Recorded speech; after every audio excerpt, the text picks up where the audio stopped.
Me and this tree are 10 years old. We both live in this world together.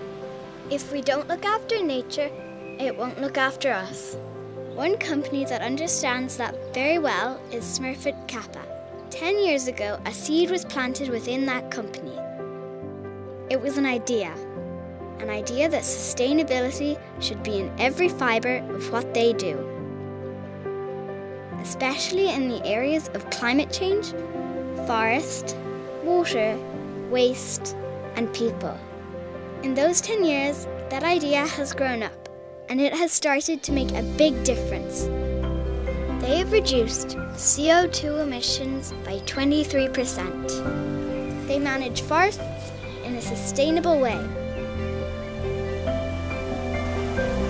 Over 90% of the water they use is returned to nature in good condition.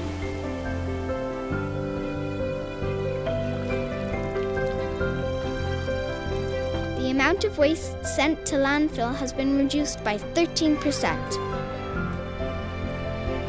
In 10 years, they've invested over 30 million in communities in which they live and work.